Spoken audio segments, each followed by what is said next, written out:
Thank you. It's a great pleasure to be here.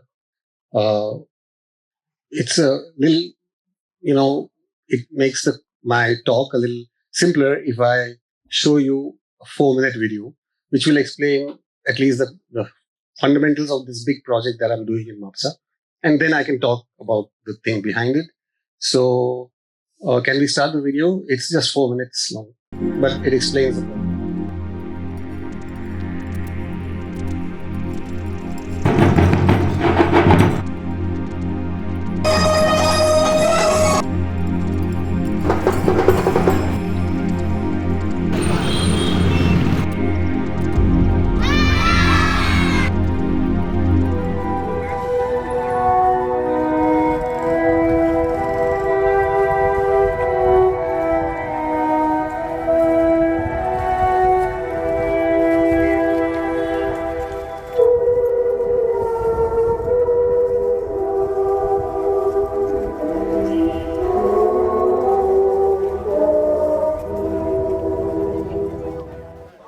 Hi, I'm Orijit, a muralist, a comics artist, and visual designer.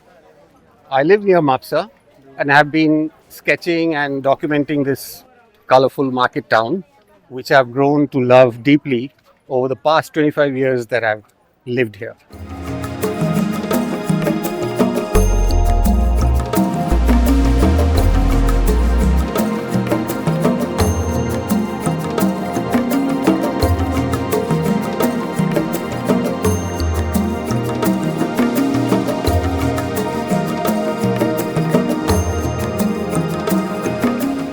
15 years ago, they built this massive concrete retaining wall in the parking area of the centuries-old St. Jerome's Church overlooking the town.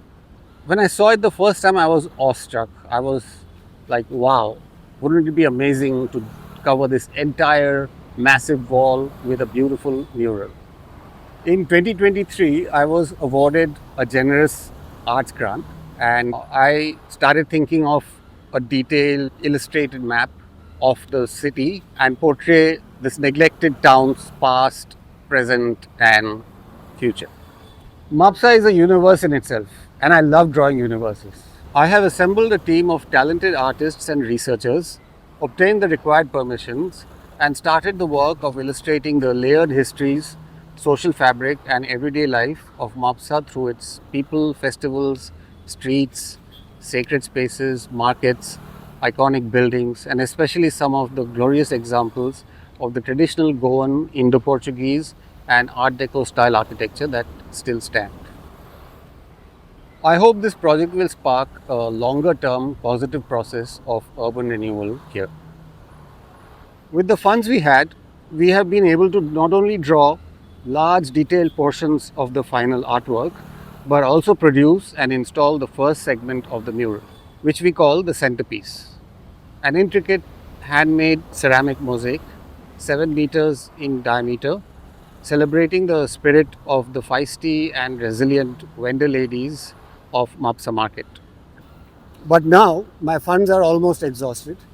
We've done 7 meters and we have 93 more to go. The next phase will involve completing the artworks for this entire wall and then installing almost 1,000 ceramic tiles along the entire stretch of this wall. This wall is long, very long, and that's why I'm turning to you for support. Every contribution inches us closer to completion. This is more than a mural. It's a love letter to this town and its people, one that has the potential to become a living landmark for generations to come. We are grateful for your support. In return, you will receive original artworks, limited edition prints, and even a chance to appear as a character in the mural itself. Okay, so I hope that just gives the overall background to this. I'll just take you through a little bit about the genesis of the project. In 2013, that's 12 years ago, I was asked by Goa University to join as a visiting professor. And by then, I was already fascinated by the market, so I said, best thing to do, I don't want to stand in classrooms and lecture about art. So we're going to go into the market. I started taking my students into the market. And since my students were from disciplines like sociology, history, economics, mostly humanities, I said, you would use your learning or what your discipline to explore the market, and instead of coming up with a written report or a textual document at the end of it, create an artwork in response to your engagement with the market. So that's how over 3 years I kept taking batches of students in and creating works based on the market with my students. And this proved to be a very interesting process, and this happened over 3 years from 2013 to 16. And then I started to realize that that this market is something very special.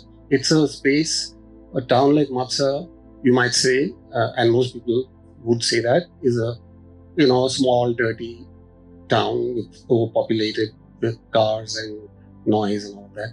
But actually, there is something which is something very vital about market town like Mapusa. We are sitting in a city which is very beautiful. Panjim is like an art hub. It's the cultural space of Goa. It has the Kala Academy where we are. It has the film festivals and the arts festivals and all of that. Mapusa has none of this. Mapusa is like a market. And I don't think the people of Mapusa think of themselves as cultural practitioners. But actually what they do and what Mapusa market kind of keeps alive is no less than a very essential form of cultural practice. It's just that nobody, not even Mapsikers, would recognize it as that. And I've been wanting to kind of develop some works which try to reveal the deeper importance of a place like Mapusa. We started to, anyway, so when I finished one set of my initial works after the Goa University experience, I assembled all that work and we had a show, and it was shown at the Serendipity Arts Festival in Panjim. Then it went to the Kochi Osiris Biennale in Kochi, and then it went to the Gallery Arc in Baroda. But it was so frustrating that there was no place in Mapusa I could show that work, and there was no way for Mapsikers to access this work. So that's when the idea of that wall, which I had seen years ago, I started thinking about it. I said, why not create a public art work? I mean, and I think public art is really, really important. Public art is what brings, people don't have to go into enclosed spaces, privatized spaces, galleries to engage with art. That's a very different experience. Public art is where people can engage with art on 1:1, with no barriers, with no context except you as a viewer and the art. And so I started thinking of this mural at that time, and I started to see how we could make it happen. And that wall technically belongs to the St. Jerome's Church. It's right next to the church. But it's not like a part of the church itself. It's a parking area of the church, across the road from the church. So then with some dear friends from Mapusa who I said, particularly my friends Claude and Norma Alvarez, I said, let's go and talk to the church about it. And they were very supportive, and they said, yes, I mean, we keep fighting for Goa. We say we want to save this, we want to stop that project, all of that. But when people say, okay, if not this, then what? What's the future? How do we go ahead? It's no point just looking nostalgically at the past and say it used to be so nice. And that's when, in that conversation, I was telling Claude, I said, let's create art, public art, which provides hope, which provides a kind of answer. Not an answer, but a reason to think. So I think public art is that. It's not just a matter of beautifying a place. It's not just putting some colors on grey. To hide the fact that we are surrounded by grey concrete, we put colors on the flyovers and paint some trees where none exist. So I said, public art must talk about, it must inspire people, it must engage them, it must be about their own histories, their own lives, and also make people think about how do we preserve some of these things. But no, preservation is not like a museum where you carefully bottle things up, but how do we preserve the spaces that allow this kind of thing, these practices, these varied forms of knowledge that people have, which in that way, Mapusa market is inadvertently like a museum. I mean, it's like a living museum, because somebody who makes certain kind of women who make coconut jaggery in their village, if Mapusa market didn't exist, some of those people would not have livelihoods. They would not be able to come and sell their products. And it's truly a public space, and it's a social space and it's a cultural space. So we've been studying the market, and in the video you saw that little bit about the way we hope to take this mural much further forward and cover the 100 meters eventually.